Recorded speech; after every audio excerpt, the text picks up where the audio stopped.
Wouldst thou like to live deliciously?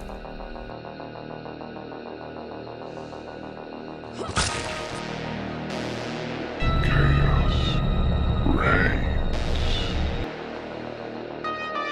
Please don't scream. Nah, Sid, don't you blame the movies. Movies don't create psychos. Movies make psychos more creative.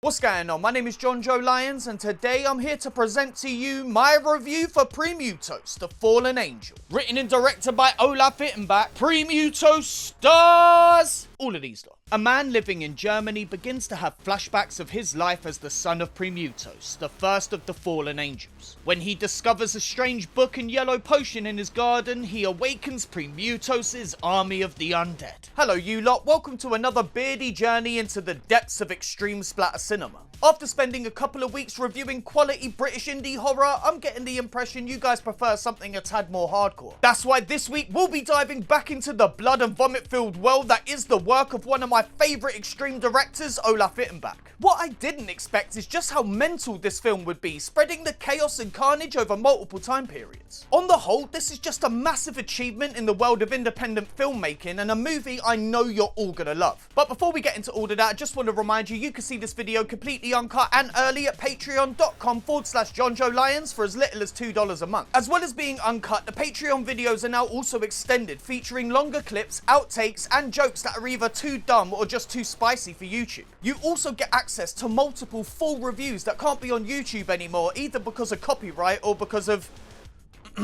and also the super supportive Discord community that I don't mind saying are full of some of my best friends in the world. Honestly, it's not a bit. These people have helped me avoid multiple breakdowns and I just can't thank them enough. But more importantly, we're currently raising funds for my directorial debut short horror film, Better Anything. You can find more information about the unique story and all the amazing people we already have involved on the pitch video available on the channel. At time of filming, we're currently 38% of the way there, having raised over £3,000, which is mind-blowing. And we still have 42 days left on the campaign. At this rate, we'll be able to go for one of the stretch goals. There's also some amazing perks available on the crowdfunding page, so you have to go and check those out now. They include signed scripts, original t-shirts, invites to the premiere and after party, or even just getting your name in the credits. And if you're feeling extra super helpful, you can even get yourself an executive producer credit. That being said, I must stress that any donation, big or small, is essential to getting this film made. £1, a fiver, a tenner, all of it is going to be used to make this film a reality. And if you can't do that, even just sharing the page will be super helpful. Go on, show it to your nan. Tell her it's a love story or something.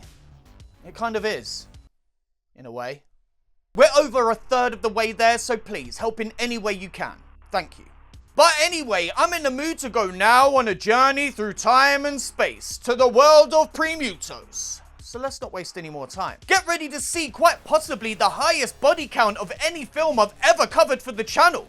This is Premutos, The Fallen Angel. The movie begins with the opening credits as a voiceover tells us of another fallen angel aside from Lucifer. Premutos, who manifested in flesh, will return to Earth to sow disease, hatred, death, and sin. We then see this woman lose her head in 1023 and witness the horrors of a battlefield littered with people bits.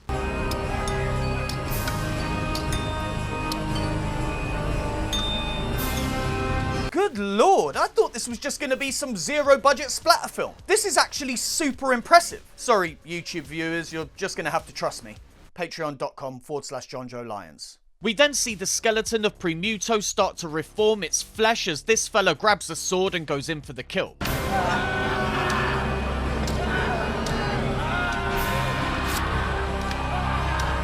Also, if you pause it just right, you can see Premutos' coin purse.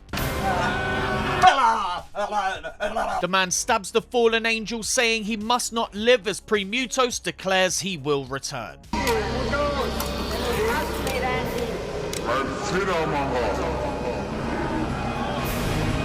Now that is how you start a movie, god damn! Cut to 1942 near Ingolstadt as we find ourselves in a graveyard and the voiceover talks about the book that could resurrect Premutos being hidden from mankind. This fella, Rudolf, is then seen digging as we hear he isn't exactly the most popular man in the village. War im Besitz der letzten noch existierenden Schrift.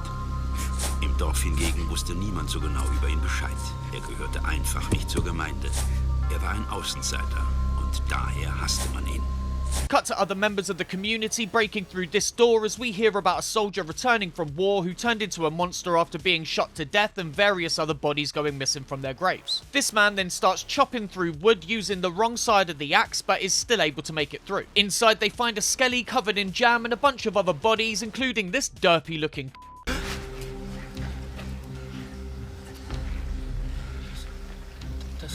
Das ist mein Vater.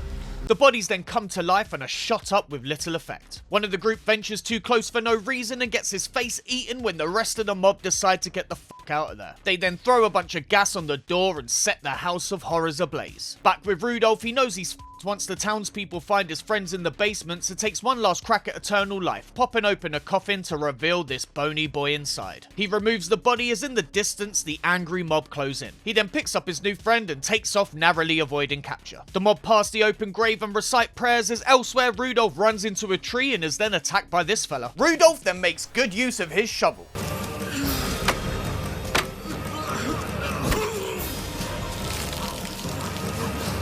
Whoa, Jesus Christ, Rudy! I've seen people use the shovel on the neck and the mouth, but never the eyes.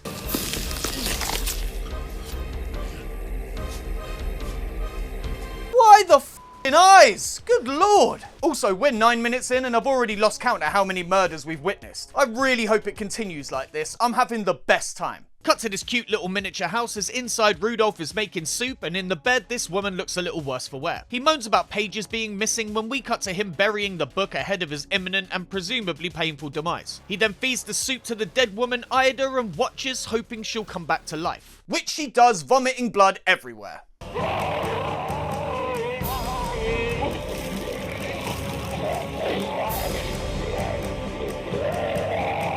And then exploding.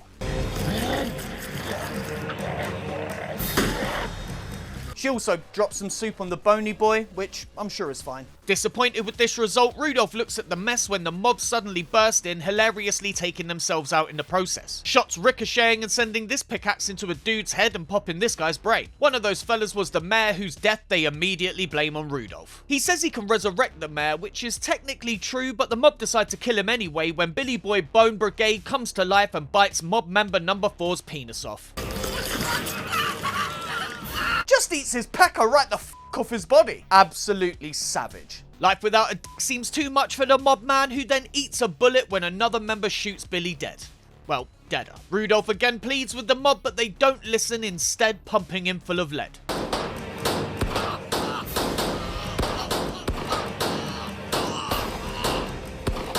They then dump a bunch of gas on the floor and spark it up, inadvertently also burning the mayor's son to death.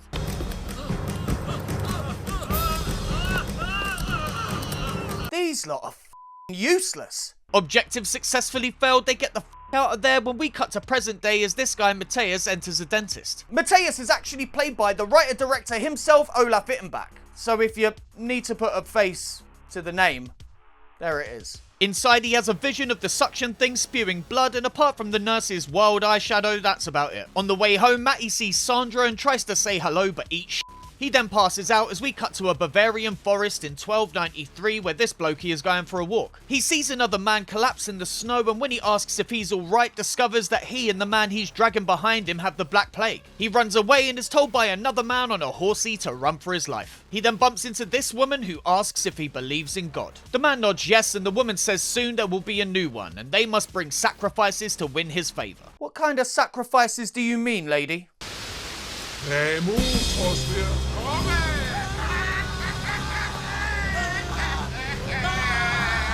Oh, thank God it isn't arse. Unless you want it to be arse.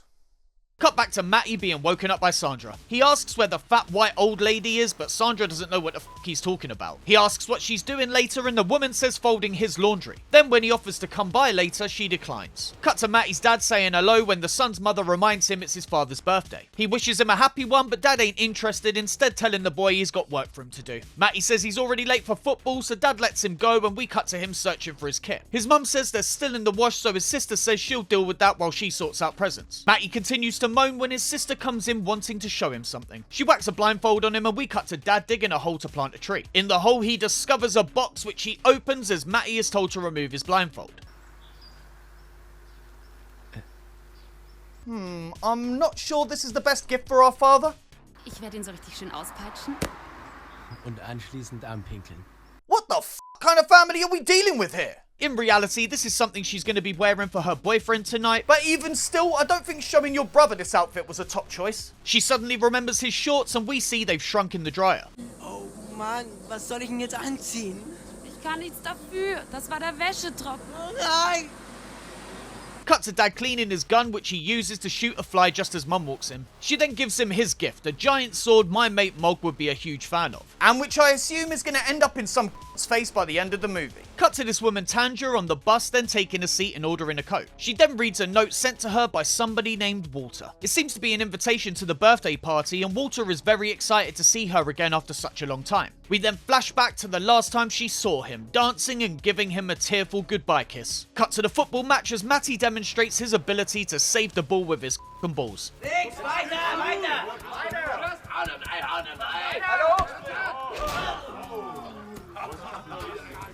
He's then kicked so hard in the we're once again transported back to 1293 as the old woman is being tried for witchcraft. They set her on fire as she chastises the man for betraying her. She says he is the chosen one, the son of Premutos, and he will be reborn over and over to prepare the way for him. The others then immediately turn on the man, clocking him with an axe and f***ing his shit up beyond repair.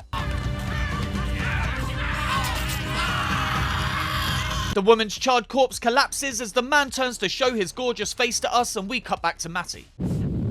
Ja, Gottes Willen, das hört ja gar nicht mehr auf zu bluten. Die Tupfer und eine Klemme bitte. Da müssen wir unbedingt was tun hier. I really hope we don't get to see what's underneath that sheet. Probably looks like a bowl of hairy offal. No, not for Jonjo. The doctor tells Matty about other patients he's dealt with recently that also had destroyed testicles, which is just wonderful bedside manner. He then says Matty is fixed up and tells him to stand when our hero passes out, transporting us to 1942 near Stalingrad. Here we find a battle taking place when this guy tries to make a run but ends up getting his arm blown off.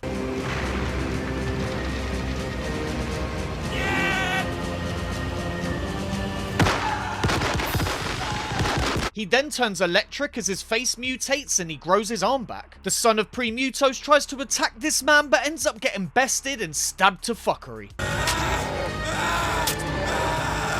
Cut to sometime later as the man walks with the demon head stuck to the barrel of his gun. He then stops and pulls the trigger before dying, maybe?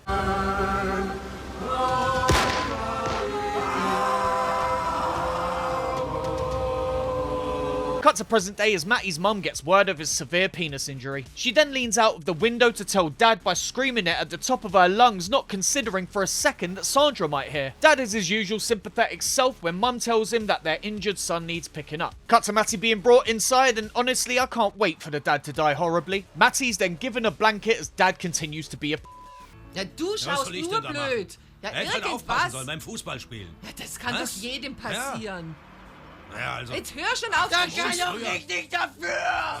Du musst du ihn so aufregen, den armen Jungen. Cut to me in 10 years as some on a bike nicks my drink and is then hit by a car. The driver crashes into another car and upon seeing the damage he's done gets back in his ride and gets the out of there. Cut back to Matty as he removes his clothes and screams at his mother for some ointment. He then knocks some of the resurrection soup on his which makes it smoke. Dad blames Matty for this and after getting chewed out by his wife throws it out the window where it's immediately picked up by me. I drink it because at this point, why not? And the effects are less than ideal.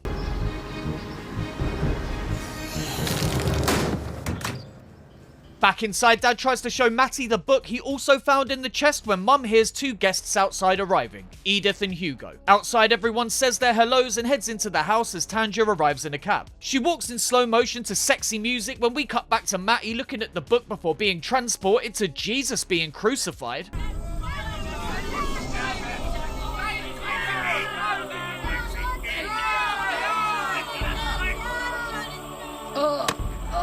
This woman rocks up and kisses the beardy boy's feet before being led away. Jesus asks his father where he at, yo, when everyone f***s off and we cut to him being put in the cave. The feet kisser is there and says she has to anoint him, revealing a bowl of the resurrection soup when we cut to her announcing Jesus has returned. The men say this is all bullshit when this fella pulls down his hood, revealing the son of Premutos. Then Jesus is all like, look, I'm alive, and we cut back to present day as Dad receives his gift, a hand grenade lighter. And Edith seems like a bit of a doesn't she? Wollte ich schon immer haben. Es war bestimmt Hugos Einfall. Hugos Idee. Ich bitte dich. Wann fällt dem schon was ein? Das war ganz allein meine Idee. Get rid, soon as we can, Olaf, yeah? The door is then kicked open, knocking Hugo down, and we meet Christian, who gives Dad some wine and Tanja some flowers. We then cut to the dinner as Hugo continues to be cucked out by Christian. That is until Edith sticks her foot on his dick and he nearly vomits, I think, so she immediately gets racial. Behandelt man so eine Lady mit Stil?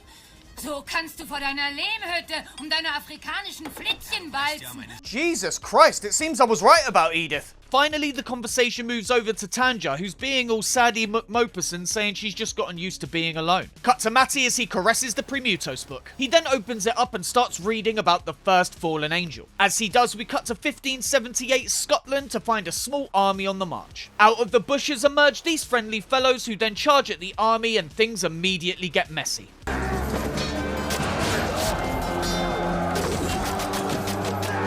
Cut to after the battle as the Pope condemns the Premutos followers for their actions, then back to the party. Edith continues to be a bitch to Hugo as everyone sits and awkwardly listens. Hugo's fine though as he stares at Tanja and starts to have a fantasy about them being in an 80s music video. Tanja is then kind enough to show us her breasts as we cut to a surprisingly graphic sex scene. Which is just awesome.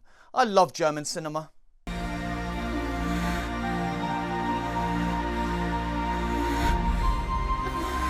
This goes on for a while when we cut back to a presumably bricked up Hugo getting slapped back to reality by Edith and cussed out for not being able to get it up with her. Du kriegst keinen hoch, kriegt keinen hoch. Du weißt, was dir heute noch blüht. Ich schlag dich, Windelwald, hier. I'm not surprised, love. How's he supposed to chub up when you're just there shouting directly into his about how much of a loser he is? Back with Matty, he continues to read about Premutos and his followers, giving us a recap on everything we've seen already. Matty sets the book down, calling it bullshit, when he's suddenly transported to Silent Hill.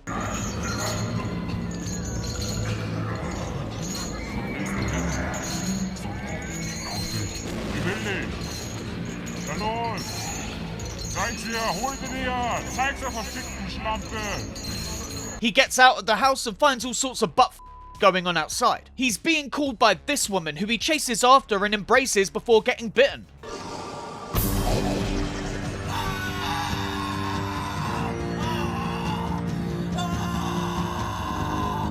He then wakes up screaming in his room and is relieved to find he's okay. Well, until he starts turning into a Cenobite.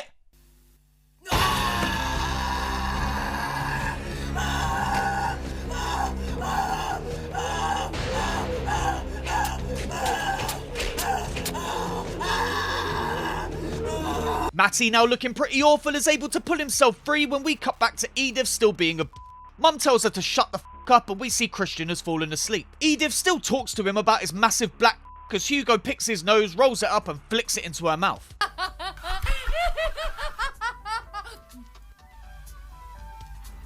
Mum wonders where Rosina, the sister, is, and Edith asks Christian to come look for the daughter with her when he vomits all over her, which is just wonderful. Mum then takes her to get cleaned up as Dad wipes the vomit off the table. In the bathroom, Edith cries about her dress being ruined as Mum tries to help her out. Mum then says she's going to go and check on Matty, catching herself a cheeky little face squeeze. Outside, Rosina and her boyfriend Taco pull up and have a little kiss before heading inside. They say hello to everyone, with Dad asking them to join, but Rosina says they're going to watch TV. Cut to this priest furiously knocking one out as outside Matty's red hand goes for a wander. The priest hears something, so pulls his pants up as Matty finds this fella ready for burying. The priest then falls over for no reason and discovers the body missing. He then hears Matty's growl, so draws for a gun before coming face to face with the undead. He pops off some shots, but they're no use and the holy man is eaten. Cut to a bar where people are having drinks when the zombies join the party and start eating everyone.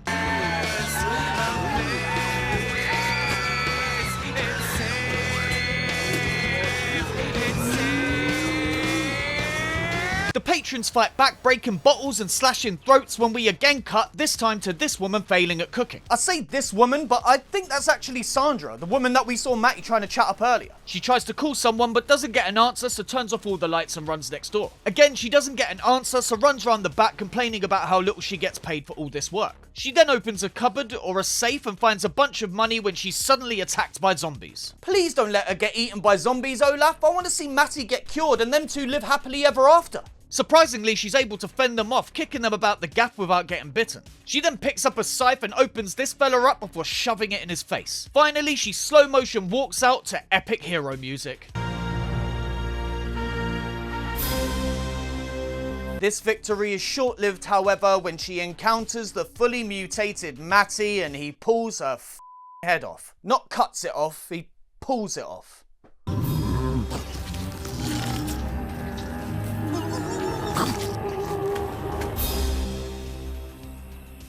And look at the state of him. There's no way Sandra's gonna him now. Not that she could. Without a head. Cut to Rosina and Taco having a sweaty, leathery good time when zombies burst through the wall and chow down on the man. Rosina manages to escape into the living room and tries to warn the partygoers, but no one except Tanja listens. We then see what's left of Taco before the zombies enter the living room and throw a machete right into Rosina's face.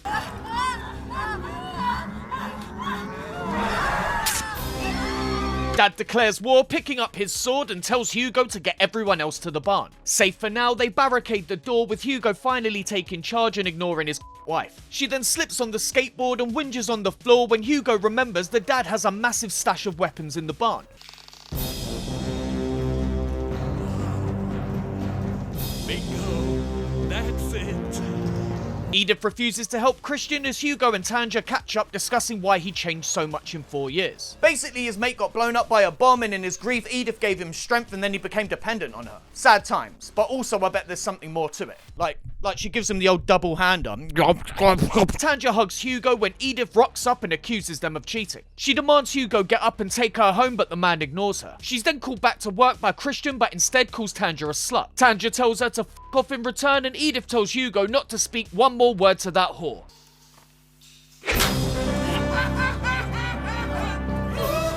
Oh, finally! Jesus Christ! After the punch, Edith throws more threats at Hugo, but he's finally free of her control. Cut back to Dad as he fights off zombies, first with one gun, then with two guns, then with one gun again. After that, he chops this zombie almost in half and opens this up while the others slip around in blood. This carries on with the Dad also utilising his shotgun before eventually pushing the cabinet down on them all. Cut back to the barn as Christian wonders what actually is going on here. Hugo says he doesn't know, but one thing he does know is that he's not afraid anymore. Which is great timing because that's when the zombies break in.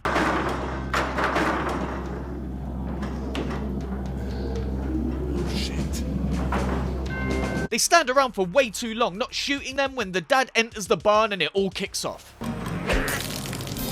Edith picks up a gun, but it turns out to be a lighter and she is torn to shreds.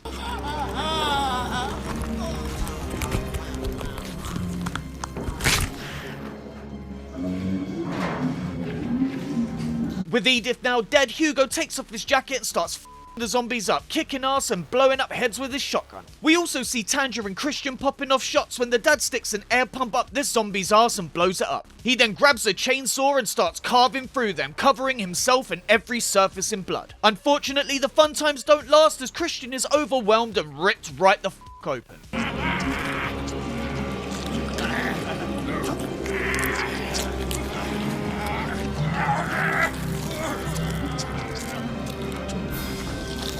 This causes Hugo to dive through the air, shooting guns for no reason at all, then smash this zombie's head in with a sledgehammer. He then unloads like 100 bullets into this zombie as Tanja asks Pete Doherty a question. She then chops this bloke to free when the Dad is finally taken down and chomped on.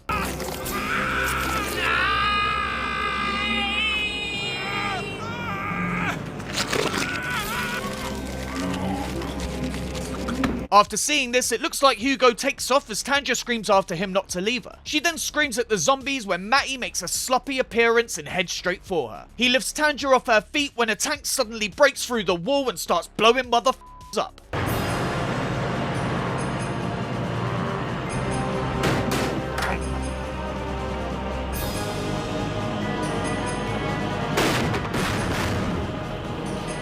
One question, if this was always an option,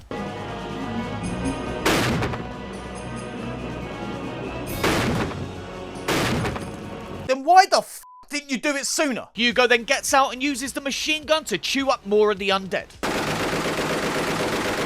With the zombies all finally dead, Hugo and Tanja kiss when he's attacked by Matty. He's able to shoot the monster man, who starts going all sloppy as our heroes kiss again. Then, as the big bad Premutos reforms, the barn starts to shake.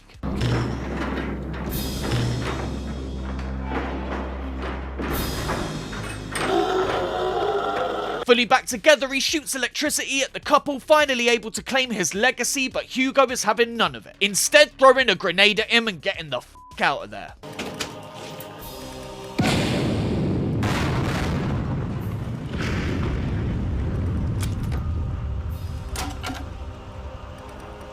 Outside, the pair agree to be married and they live happily ever after.